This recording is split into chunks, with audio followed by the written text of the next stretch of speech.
Right, welcome back to the morning show here on the Rise News. I'm Rufai Seni. I'm Adesua Omorwan. And I'm Shaiton Atigari. Good morning. Amazing weekend, was it, isn't it? Yes. For some people, for some others, it was just a rainy weekend and flooded Lagos and all of that. But we thank God it's a new week. Yeah. Mm-hmm. Yeah. And talking about Lagos, in Nigeria today, the state remains the most indebted state in both foreign and domestic borrowing in the first half of the year 2019, with total public debt at 992.38 billion naira. That's almost a trillion naira. Almost a trillion. In fact, 1.1 trillion new trillion. figures are saying. Second quarter of 2019, Lagos state foreign debt stood at 1.42 trillion.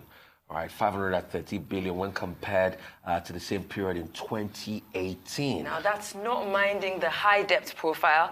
The state is still borrowing. And joining us this morning to look at the present debt situation of Lagos State is former Action Democratic Party gubernatorial candidate, Mr. Babatunde Gbadamosi. Good morning, sir. Welcome to the morning show. Good morning. Thank you for having me. Amazing Once times. again. We're talking about the debt before we got straight on the air. Local debts, that's very, very scary. Yes, it is. Very scary, because if you have over 500 billion in local debt and the interest rates are about over 14-15%, it is very scary. Yes, it is. How do you juxtapose a debt burden of over 1 trillion with the flooding and the roads in Lagos? It's very, very, very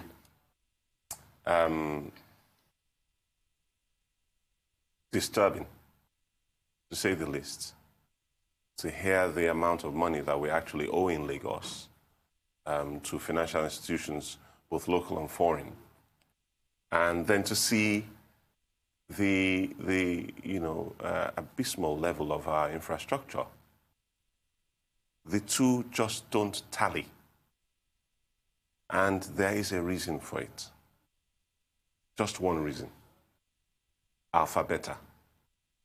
You get rid of Alpha Beta, we can liquidate a lot of our loans much faster than we're doing at the moment. They've been on our necks since 1999, taking 15% of all revenue generated in Lagos State. Now, if we had access to that money, I mean, think of it. From 1999 till date, that's 20 years of Alpha Beta. And what are they doing? Nothing really, just writing receipts for monies. Receipts of what? Receipts for, charges, levies, fees, rates that Lagosians pay to the government of Lagos State under all sorts of different headers. You've got land use charge, physical planning fees, and all sorts of all the other fees that you pay to Lagos State. You get receipts stating Alpha Beta on them. And these receipts are issued by civil servants, Lagos State civil servants. So Alpha Beta is not actually doing any work, and they're getting paid. They're minting it. Or as my friends on Twitter would say, they're coining it. Okay? Well, for a state like Lagos, you cannot deny that there's an infrastructural gap and an increasing population by the day. In fact, there's one former commissioner of environment who said about 6,000 people come into Lagos every day. How does a state like Lagos sustain that without borrowing? Because there's really nothing bad in borrowing, but when you look at the GDP to revenue of Lagos, it doesn't seem sustainable. So how do we do that? How do we go around it? First of all, let me address the population issue. Singapore has a population of about 5.3 million people. That gives them a population density, when you consider the amount of land they have, about 700 square kilometers, of about 7,500 people per square kilometer. Lagos, by contrast, has 3,544 square kilometers of land. And allegedly, according to the government of Lagos State, somewhere between 20 and 24 million people, giving us a population density of around 5,000 people per square kilometer. So it begs the question, where is the overcrowding? There is no overcrowding. What we have is underdevelopment, a massive infrastructure deficit. I was discussing with someone just before I entered this studio about the infrastructure or perhaps the road to land ratio of Lagos. And that person pointed out to me that Italy has a land size of about 301,000 square kilometers, but they have 606,000 kilometers of road. That is 2 kilometers to every square kilometer of land. Can Lagos boast that sort of ratio? I don't think so. I mean, if you look at Singapore as well, okay, the reason why the travel time in Singapore is so low, the average commute time in Singapore is 40 minutes a day. 40 minutes. And yet they have 7,500 people per square kilometer. Why? They have more roads per square kilometer than Lagos State. And they also have rail, 10 separate rail lines, over 100 train stations. And they still have ferries to help with transporting people. So there are options which Lagos lacks. I just wanted to follow up on that. And the topography of Singapore is pretty much like that, because very similar the governor to Lagos, was saying recently, and so sorry I had to come in. The governor was saying recently that the topography of Lagos, and this was at the platform, and the topography of Lagos makes it almost near impossible, or not really impossible enough for you to build subways in Lagos. That's not true. Is that true? That's not true. I hope he didn't say that. I really hope he didn't say that. He was quoted as saying this on the platform. That would be... That it will be difficult to build subways in Lagos because... That would reveal a great deal of perhaps ignorance of how the world works, of technology and so on. Amsterdam is below sea level, just like Lagos. In fact, it's lower than Lagos, and yet they have a subway system. Okay, so I mean, you've made all these comparisons of, Lagos to other major cities in the country. However, some critics or analysts would say that Lagos does have the capacity to sustain this kind of debt. Now, so we're looking at, at projects like, Lagos-Ibadan Expressway. We're looking at, that's a federal project. Okay, so we're looking at situations like that, and they were looking at what can be done in Lagos right now to make sure that we don't sink in debt, and also to put it like, is it a situation of bad governance? Is this something that we need to sit down and look at it, that it's not about the funds, it's about the people handling the funds? Without prejudice, okay, and I'm trying to be non-partisan about this, let's look at Lagos as a business. If I were the owner or majority shareholder of Lagos State, I don't think I would have kept some chief executives that have run this state in the last 20 years. I don't think I would have kept them, just based on certain decisions they made. The first decision that caught my eye was the Alpha Beta decision in 1999, even before they were incorporated, because Alpha Beta was not incorporated until 2 years after they had started collecting taxes on behalf of Lagos State. Now, to even have, engaged a company that was not registered. I don't get that Alpha Beta thing, because if you say collecting taxes on behalf of Lagos State, so what's the job of the LIRS? Good question. And that's a question. That's a question that perhaps Governor Bola Tinubu might care to answer, because he brought them in. But the LIRS collects taxes on behalf of Lagos State. Apparently, Alpha Beta does more than the LIRS.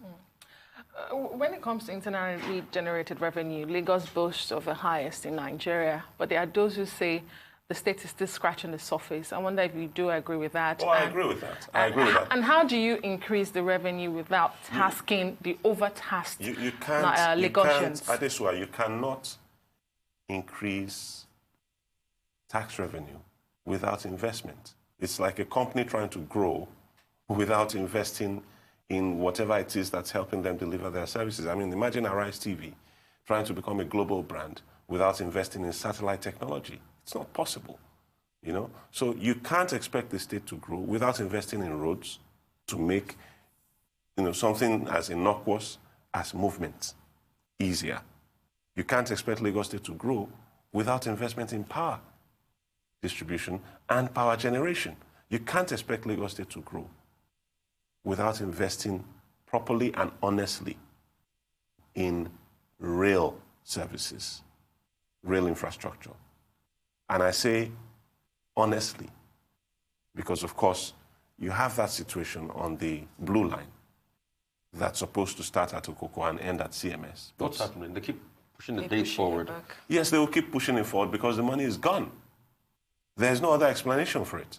One of the new governor's spokesmen put out a rebuttal to my allegation during the campaign that there was a disparity, a massive disparity of $1 billion between what the state government was claiming to have spent on that project and what the contractor clearly stated to the Hong Kong Stock Exchange that the value of the two contracts, that is the red line and the blue line, was. Now, the explanation was wishy-washy, as expected. What do you mean wishy-washy? Well, he said but that... he still his own side of the story. He said that the contract given to CRCC was merely for sleepers and a few, you know, the sleepers are those things that cross the rail lines, those concrete bits. That it was merely for that. But, I mean, we saw, if you go look at the project, you see that these guys did a little more than that, okay? And when CRCC made their report, they didn't say that they only got a portion of the contract. They mentioned the projects as a whole, the blue line and the red line. And it wasn't just the Lagos State project that was listed in that report. They had projects from other countries that they had won, like in Saudi Arabia, okay? And I think in Qatar as well.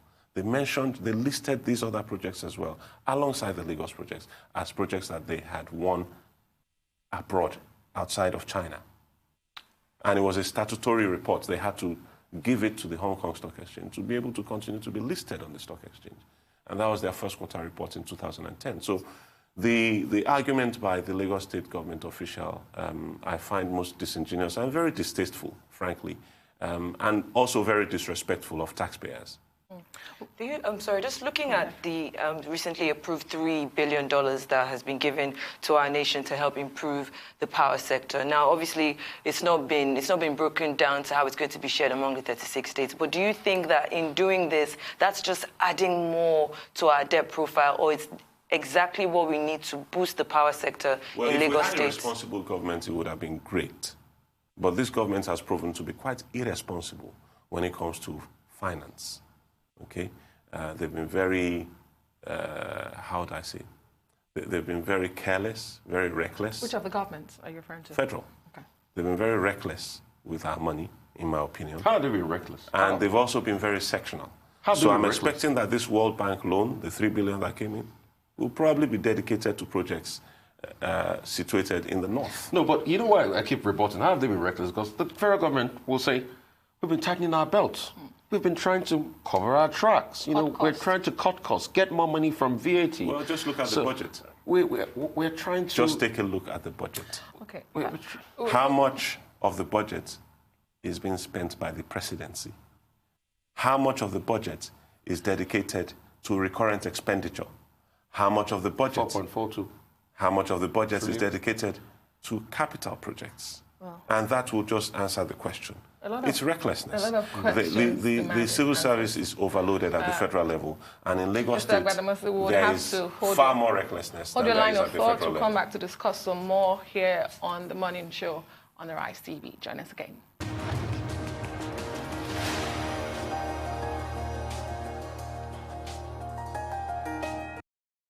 Welcome back to The Morning Show here on the Rise News, and we still have the Democratic Party gubernatorial candidate from the last governorship election in Lagos.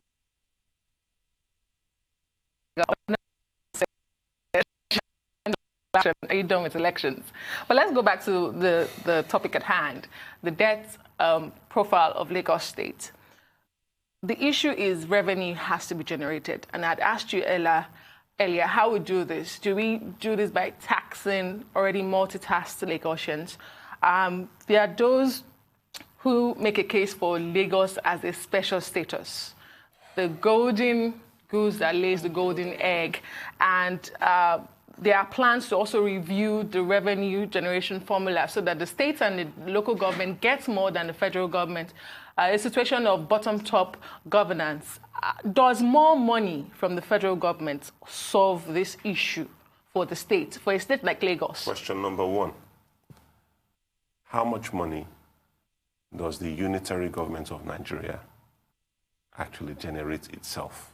The unitary government, I say very clearly, because we don't operate a federal system. It's federal only in name, and it's a deception to call it a federal government. If you were a federal government, then companies, people who want to register companies would not need to go to the CAC in Abuja. They would register with the Lagos State Corporate Affairs Commission. Okay? Companies tax, that is companies income tax, would not be paid to the federal government. It will be paid to the government of Lagos State. VAT would not be paid to the federal government. It will be paid to the government of Lagos State. If indeed we were operating a truly federal system, what we have is more or less a kingdom, a fiefdom, an empire belonging to some categories of Nigerians. And until and unless we address that fundamental flaw in our makeup, in our national makeup, Nigeria will continue to fail, and Lagos will continue to suffer. Because, look, Lagos has so many companies operating from here, and all of these companies pay taxes of all sorts to the federal government. And then the federal government will take that money and ship a lot of it to the north where there are no companies operating and give Lagos a token. It's unjust. It doesn't work. It's theft, even. Slavery, almost. So I would first of all advocate, rather than advocate a special status for Lagos, I would advocate restructuring. Restructuring back to the Constitution of 1963, which is the last legal constitution that Nigeria had, because every constitution after it has been the brainchild or has been the child of rebellion by the military. Okay? So military people have handed down constitutions which, to all intents and purposes, were born of treason. Because the change of government in 1966, the first one in 1966, was illegal. It was against the Constitution. The second one in July 1966 was also equally illegal.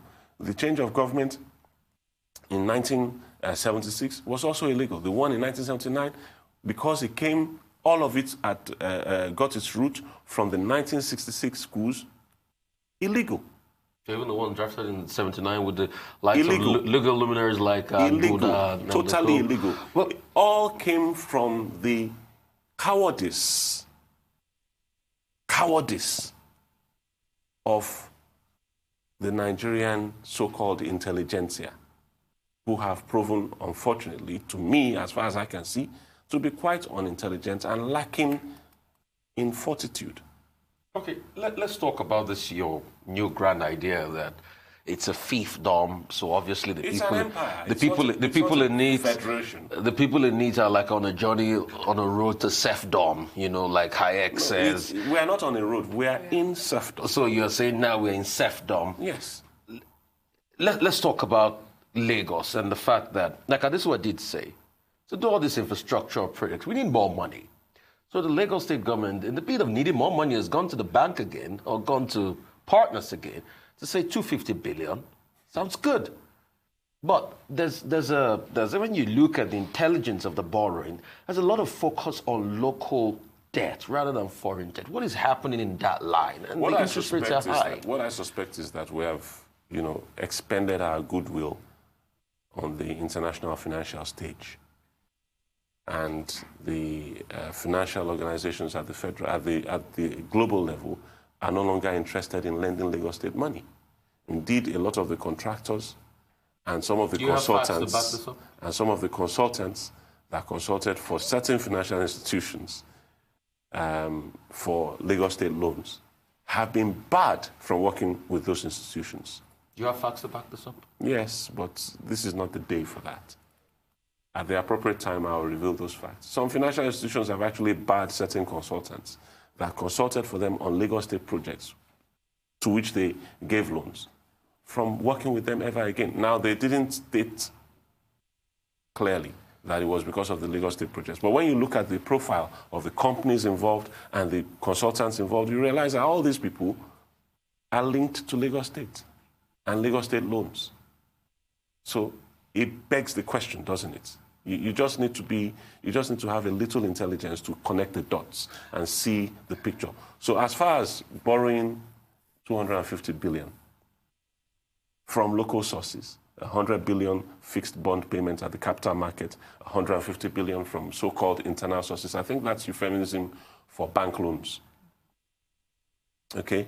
Now, you do that, you sink Lagos further into debt at a minimum of around 12 to 14, maybe even 16%. Interest rates. Yes, interest rates per annum. I don't think that Lagos can bear that. Already we had, before this new loan, we already had a local debt element of around 500 billion, a little over 500 billion local debt element. The foreign debt element, I really am not worried too much about that because that the interest on that comes in single digits, like maybe 2 or 3%. Standards 479.04 billion naira, and the foreign. No. At the last check, that's an old statistic. At the last check, it was over $500 million naira. But you know, from what I hear you say mismanagement of funds ongoing in Lagos State is basically what you have said. That's obvious. So how do we ensure targeted borrowing for infrastructure and ensure productive use of those monies for this infrastructure? It's the personnel. It comes down to the individuals responsible for managing these funds. I mean, look at the Lagos-Badagry Expressway. 600 billion was voted by ECOWAS, the World Bank, and the federal government of Nigeria for the completion of that road. Okay, and I believe that all that money was collected in tranches of 200 billion, all right, each. I think the last person to collect the last one was Ambody, collected the last tranche of 200 billion. Where's the road now? So you can have targeted funds, but if the people who are, saddled with the job of managing those funds and delivering those projects insist on being on being profligate. Hold them to account. Exactly. You expect somebody to hold them to account electorate. And ask, how was the money spent? It comes down to the electorate. The State House of Assembly should be doing that. But clearly, they're not interested in that. They're more interested in appointing people, removing people, threatening governors, and threatening the arrest of former governors and things like that. They're more interested in stuff like that than the actual welfare of the people that allegedly voted them into office. And I say allegedly because you saw what happened at the last election. Nobody was really elected. Everybody just barged their way into office. Some will just say it's just sour grapes, You participated in this election. Well, might they say that? Some will say that's what some. I mean, they're not here, but if you have to make a case for what an average member of the opposition party will say to you, just say, they say that. Gbadamosi and the sour grapes again. Saw the pictures and the videos that we saw at the last election, we cannot unsee them. The pictures of a singular policeman trying to fend off about 5 or 6 thugs on his own, unarmed. Okay, we saw that video. We saw videos of people being chased away from polling units. We saw videos of, votes being burnt. We saw that here in Lagos. So you can't see that and then try to somehow give some modicum of legitimacy to the current government. And we see on social media how the current governor has been, ridiculed.